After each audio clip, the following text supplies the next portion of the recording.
సాయిరామ్,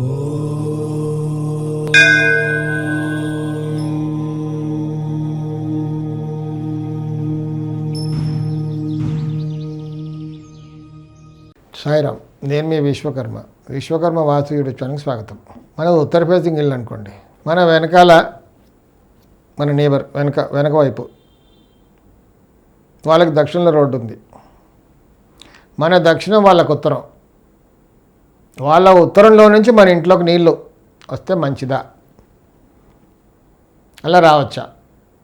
వాళ్ళ ఇంట్లో నుంచి మన ఇంట్లోకి నీళ్ళు ఎందుకు వస్తాయి? కొన్నిసార్లు కొన్ని చోట్ల ఏమవుతుందంటే రేకులు వేస్తారో ఇంకేదో అవుతుంది. ఆ వాటర్ మన ఇంట్లోకి పడుతుంది, మన కాంపౌండ్ వాళ్ళకి లోపల పడుతుంది. మన దక్షిణంలో వాళ్ళ ఉత్తరంలో నుంచి వచ్చే వాటర్ అంతా కూడా మన దక్షిణంలో పడుతుంది. అలా పడొచ్చా అని చాలామందికి ఇది ఒక డౌట్, అంటే జెన్యూన్ డౌట్ ఇది.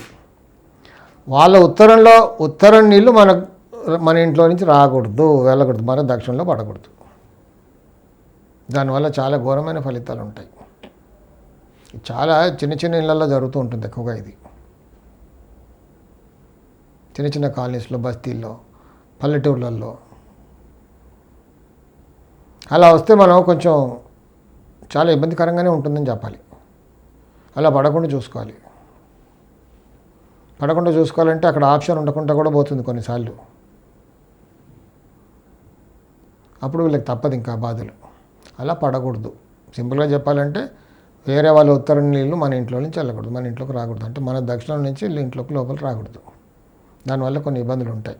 అంటే దీనికి ఒక ఎగ్జాంపుల్ నాకు గుర్తుకొచ్చింది ఏంటంటే, ఆ రోజుల్లో ఒక 35 years బ్యాక్ అనుకుంటాను, వైజాగ్లో ఒక ప్రాక్టికల్ కేసు చూసా ఇలా నేను.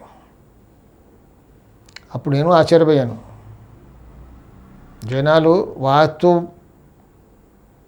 వాడుకొని జనాల్ని కూడా ఇబ్బంది పెడతారా అని, ఒక వెపన్గా వాడుకుంటారని నేను ఆశ్చర్యపోయాను. అప్పుడు అది ఎలా వాడుకున్నారంటే, ఒకప్పుడు వాళ్ళిద్దరు ఫ్రెండ్స్ ఏం చేశారు, 2 ప్లాట్లు కొనుక్కున్నారు ఒకే దగ్గర, 2 ఇళ్ళు కట్టుకున్నారు. అక్కడ అన్ని వైజాగ్లో అప్పుడు అన్ని కమ్మలి ఇళ్ళు అండి. ఆ రోజుల్లో కొంతమంది కమ్మలి ఇళ్ళు వేసుకొని ఉండేవాళ్ళు. అంటే సిటీస్లో ఉన్న వాళ్ళకి కమ్మలి ఇళ్ళు అంటే తెలియదు అసలుకి. తాటాకులతో వేసుకుంటారు. పైన కమ్మలు కనబడితే లోపలికి వెళ్తే బ్రహ్మాండంగా ఉంటుంది. తర్వాత వాళ్ళకు కొంచెం రిలేషన్షిప్ చెడింది కొంచెం. సో కొంతనికి కొంచెం వాస్తు బాగా వంట పట్టినట్టుగా ఉంది.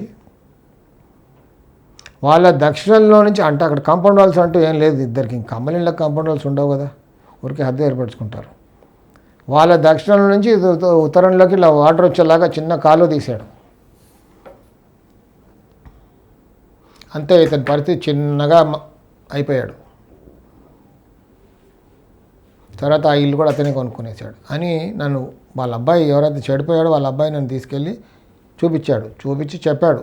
తీసుకెళ్లే ముందే నాకు వచ్చి ఆఫీసులో కలిసి అక్కడ చెప్పాడు ఏంటంటే, గురుగారు మా నాన్న ఫ్రెండే ఇలా మొత్తం నాశనం చేసేసాడు.